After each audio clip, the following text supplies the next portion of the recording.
Really, thank you for sparing out some time for this webinar out of your busy schedule. Without delaying much, I will start.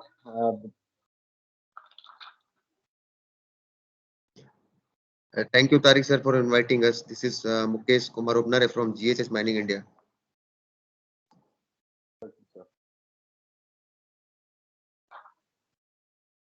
So, despite recent strides and new technologies, the mining industry remains unsustainable in many areas.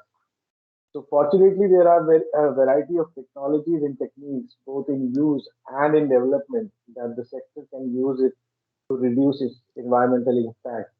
So, we will talk more about what all mining, how we can improve mining sustainability. Let's talk about some background.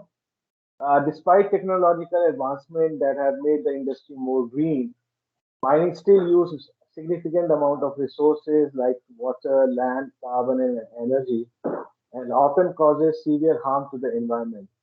This damage, if not correctly handled, can last for decades after mining operations have shut down and make the land more vulnerable to natural processes like soil erosion and can worsen after the equipment is out.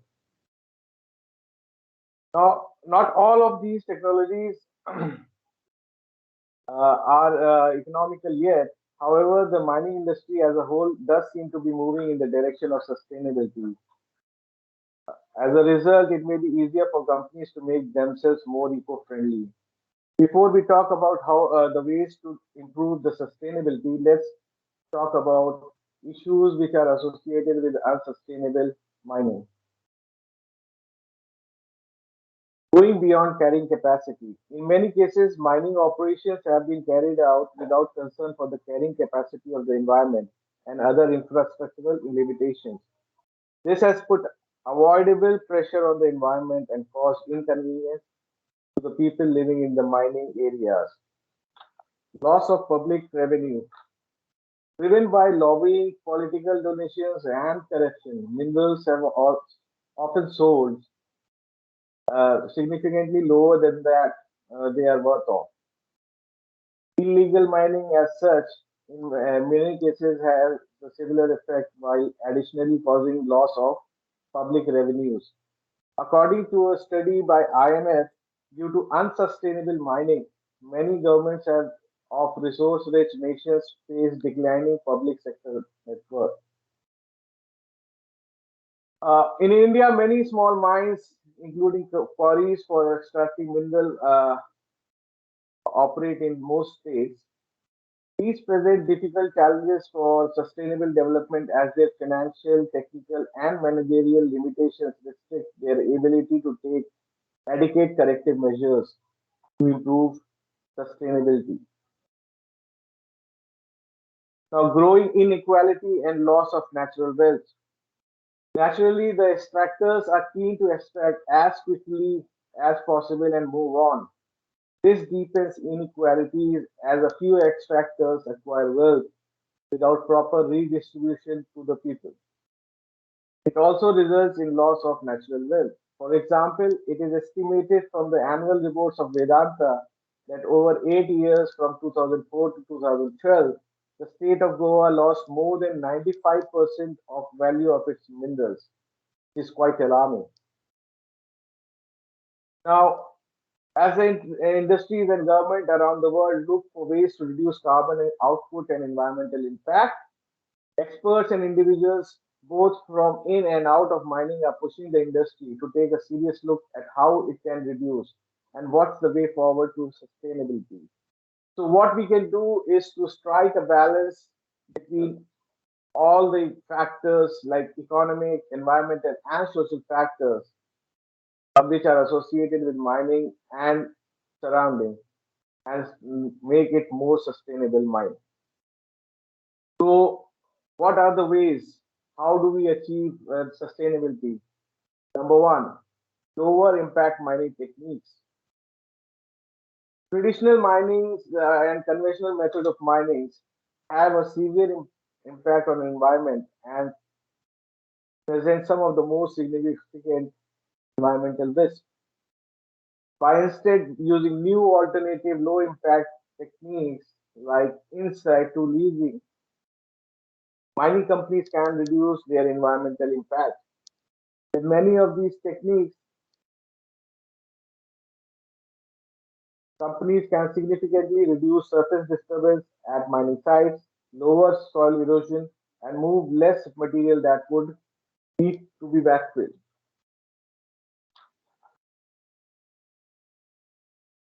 Number two, reusing mining waste. Mining naturally produces significant amounts of waste like waste rocks, tailings, wastewater, etc. In many cases, businesses have leave waste behind, and when mining operations cease, or in the case of tailings stored in large structures like tailing dams, which are prone to failure and as a result cause severe environmental damage. Companies can use waste rock in simple on-site construction like backfilling voids and reconstructing mine terrain in a way that prevents soil erosion. Wastewater, when treated adequately, can be reused in just about any fashion for agriculture or for drinking purposes. Even tailings can be used eco-friendly depending upon the mineral and chemical composition of the tailings. Businesses can use them in production of bricks, as extenders, or in agroforestry. Some new technologies even make it possible to further mine from these tailings, reducing overall amount of minerals that get left behind in the mining sites, while also reducing the volume of waste stored in tailing dams.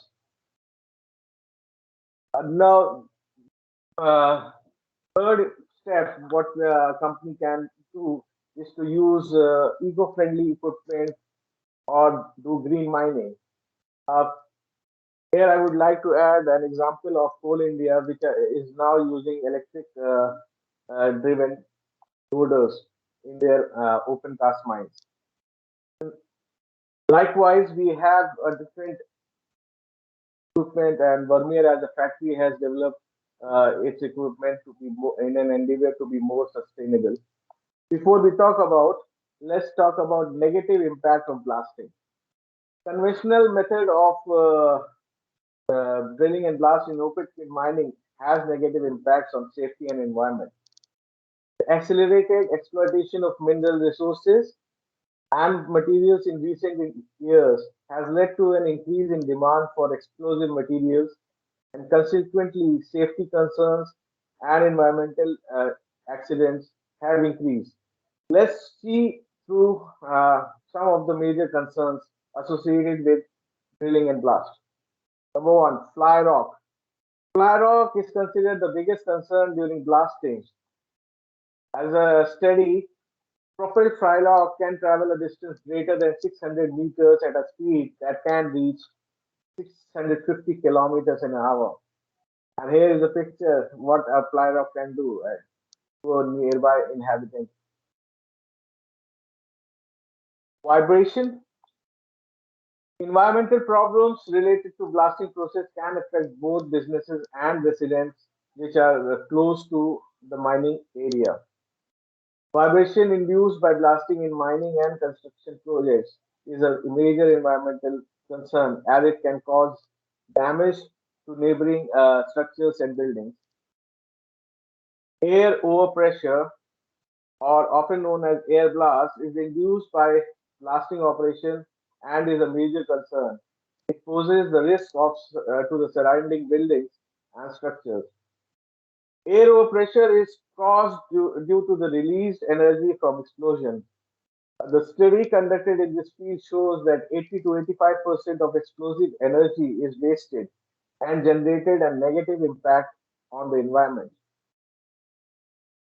Air dust, as all mining people are aware of, a lot of dust is generated from open pit mining and it starts from the initial stage of mine development until operation. This dust is a source of significant damage to surrounding atmosphere and create unsafe conditions for work. Study shows that drilling and blasting are most harmful due to the total amount of emitted dust while conducting these operations. Around 90% of the dust in the atmosphere is generated from drilling and blasting, while 10% from other mining operations. Some of the health hazards of dust in the air lead to cancer, pulmonary diseases, etc., depending upon the content of the dust particle in the mine. Gas emissions. The regulations governing the mining industry are becoming stricter owing to environmental impact of mining, particularly the impact of gases such as nitrogen oxides emitted during blasting operations to the atmosphere. Studies have shows that the annual emission of nitrogen dioxide leading to a typical drilling and blasting method is about 195.1 tons. And here, countries like Canada and US have imposed a lot of restrictions on using drilling and blasting due to the sole fact of all gas emissions and the air pollution. Now, what is the solution? Uh, we recommend using precision surface mining, which eliminates drill and blast, ripping, etc., which cause loss of dust and uh, pollution. So the advantage of precision surface mining is you can have a quick startup and it adds production capacity without increasing the pressure on primary pressure. And also it increases throughput to the secondary pressure, where existing primary pressure is lower. For greenfield, we recommend use straight away using a surface mining operation, and it is lot more cost effective compared to conventional methods. Now you can also extend your mining boundaries. Now, one of the major concern is that we have our own limitations. Despite having a mining lease due to nearby inhabitants, we cannot mine using conventional method of drill and blast closer to buildings, roads, and equipment. Here, the precision surface mining come into picture, and we can work quite close without much nuisance to the general public living nearby areas. And you can also increase the depth of mine, can mine closer to water table or waste material. Vermeer as a factory has developed two models, a T1255 and a T1655, in an endeavor to be a more sustainable. These models are operated by a Tier 4 engine, which is more stricter in terms of emission norms, and it also they also have an option of a Tier 3 engine, which for a lesser regulated country, and where the diesel, which is required which requires 15 ppm or lesser sulfur content, is not available. Let's go through a small overview video of what Vermeer has to offer.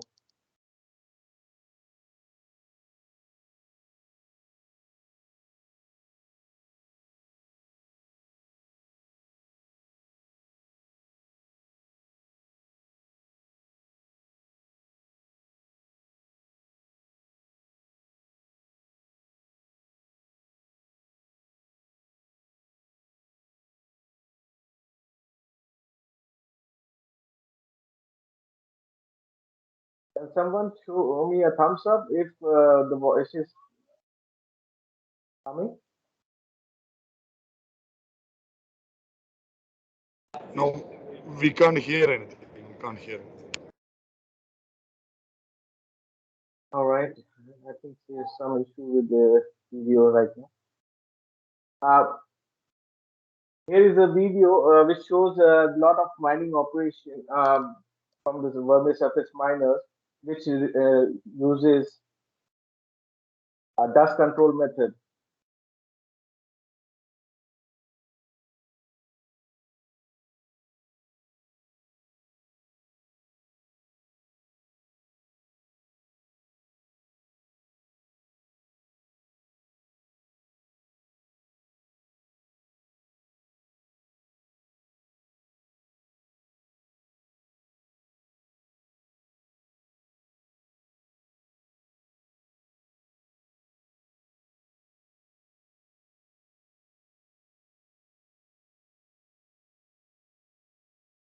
Okay, I will take over.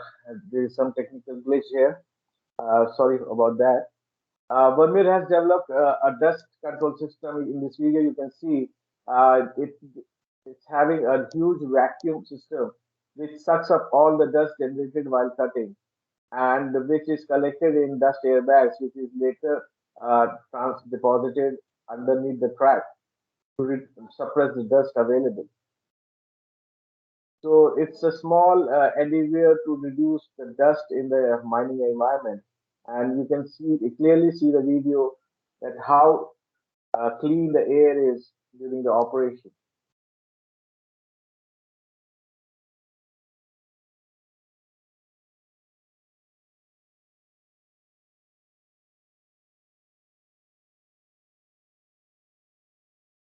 For more details, you can reach out to us on the dust control system and other information on the product.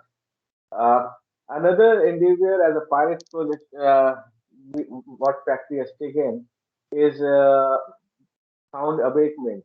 And they have taken up a pilot project in Europe, wherein there was a requirement of low noise from the mining and coding operation.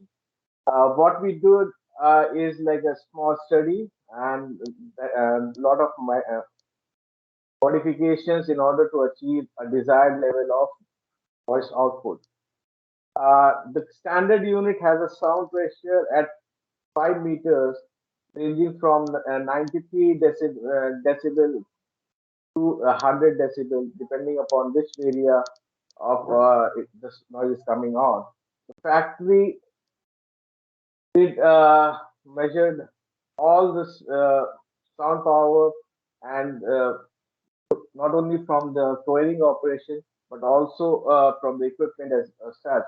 And they did a small study, and a lot of modifications have been done in respective areas to using acoustic paints, soundproofing materials installed in various parts of the machine.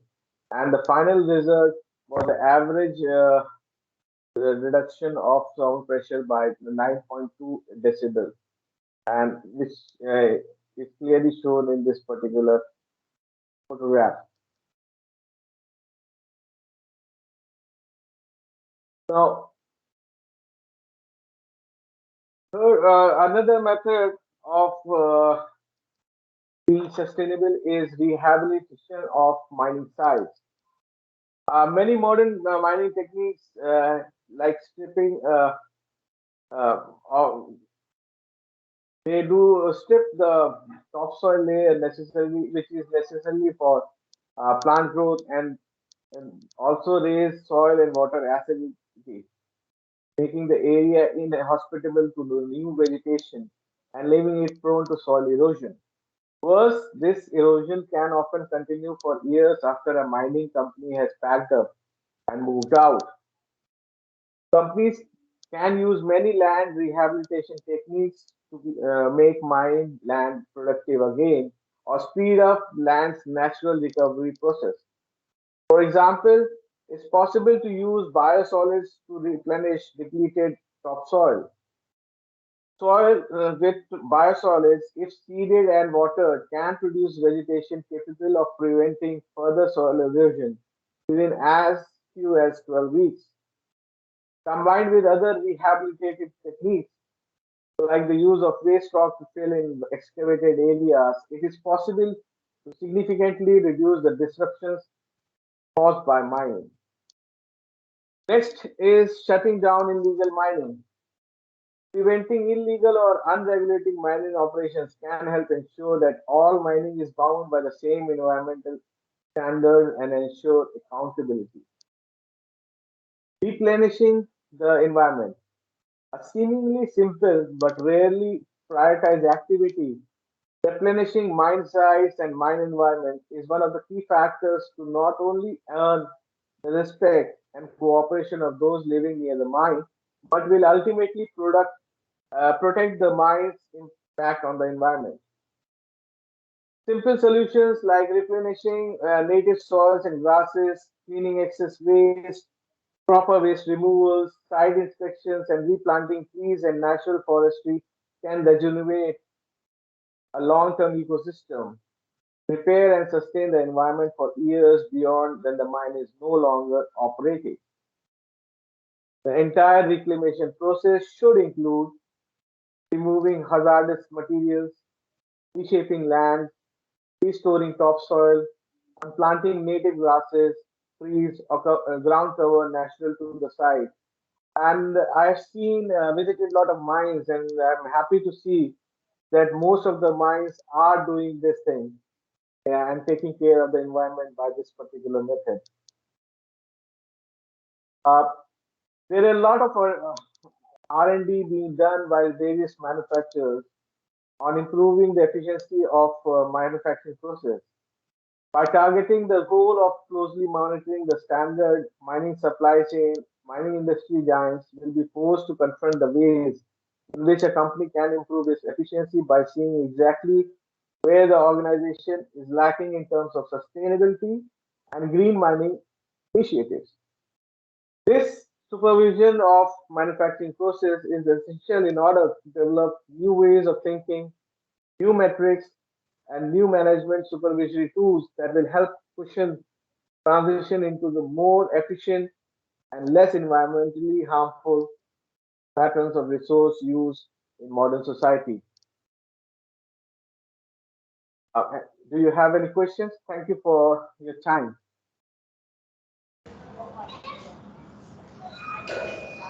If you have any question, you can unmute your mic and can ask directly to Mr. Tariq Salman. Hello, Mr. Tariq. Yes, sir. Yeah, this side Mukesh Kumar Obnare from GHS Mining India. Yes, sir. Yes. So just having a small question. What is the difference between this surface miner and this surface uh,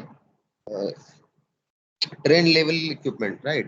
And another thing is what is the strength like it because we have seen in coal for surface miners are operating, right, Yeah. for coal extraction. But for, does these equipments work for overburden as well as iron ore or manganese? Yes, sir. Okay. Coming to your first No, no, question. only one more thing, sir. Ki strength, kya? Cutting strength, like in megapascal. What kind of material it can cut economically? Right, right. Uh, see, to answer your first question, the surface miner and terrain leveler. Actually, Yeah. we have given terrain leveler surface excavation machine as a brand name for our surface miner. It's nothing Okay, like okay, okay, different. okay. Okay, and the Vermeer surface miner is designed to cut harder material like OB, iron ore, and we Mm-hmm. have great success stories in not Mm-hmm. only in the bauxite but also in the iron ore and limestone. And Mm-hmm. we have cut economically up to 150 megapascal of rock. 150, right? Okay, okay. Yes. That's a great achievement, right? Yes, so and definitely depending upon the geology of mines and the material,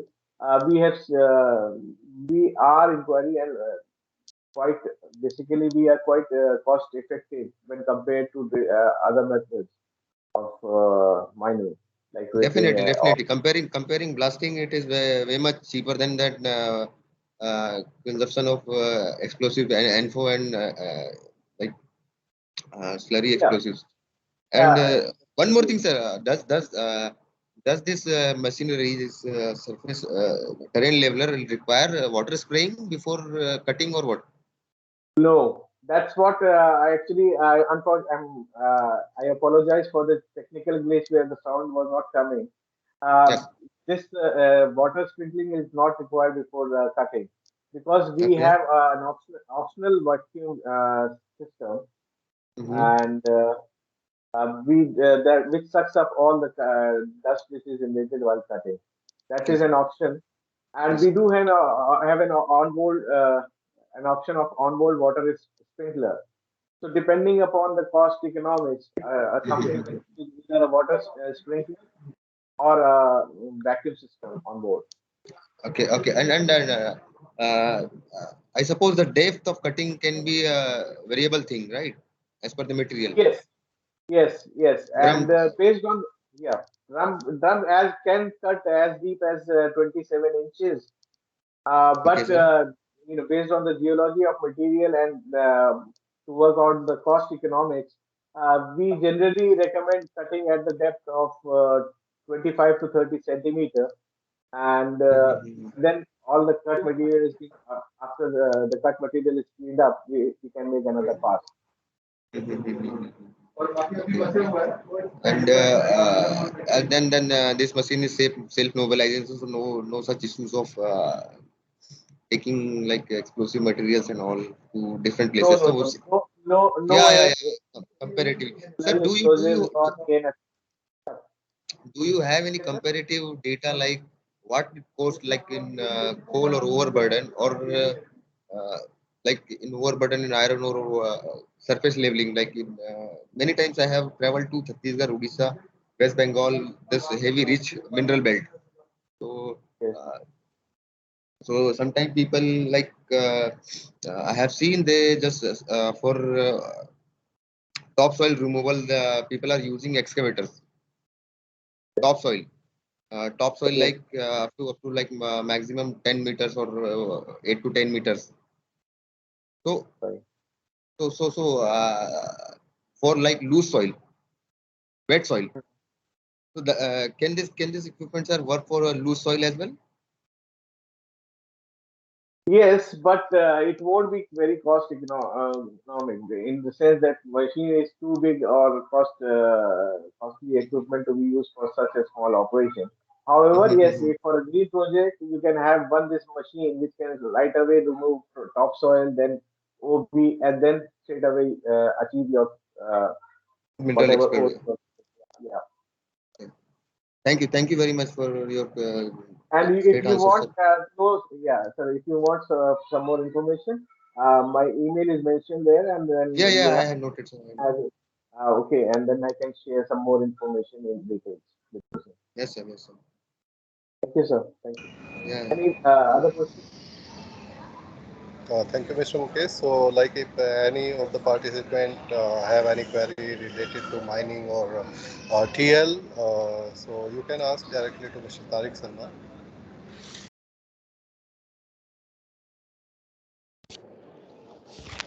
Well, it's not a question, it's more an appreciation. Actually, my name is Shinos Narayanan, from Trimble. So, first of all, I really appreciate the initiative towards taking towards digitalization and automation on these sectors. So, I mean, we were ourselves Trimble very well, associated with Vermeer, and personally myself, we've been supplying to Vermeer Middle East associated, well associated there with Vermeer Middle East, and for the Africa region for bauxite mines, and its works 1255 and 1655. It was really rocking models, and it was really successful over there on that mines, and very successful results came out with the Trimble technology on it. Thank you for arranging us and accepting giving us a chance to participate. Thank you, sir. I appreciate the comments on it, our successful system.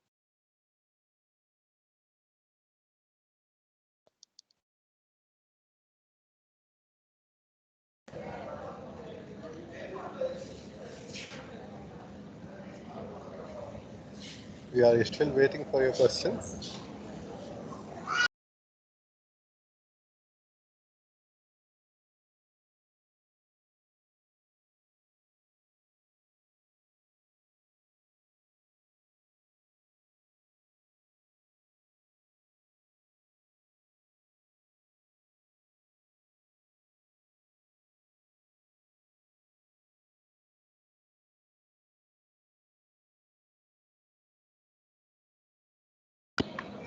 Okay, now we are about to close this webinar. So you will receive this webinar video link on your email ID, definitely on the registered one. And if you want to see this webinar video, you can go on Vermeer India YouTube channel. You can watch this video over there. And for more detail, you can contact us on through our website or on our toll-free number 1800 120 5931. So thank you so much for the time and to participating in this event. Thank you so much, sir, for inviting us. Our pleasure, sir. So thank you for hearing me out. I apologize for this. Anyways, did video being shared. Uh, I really thank you for your time and good day ahead.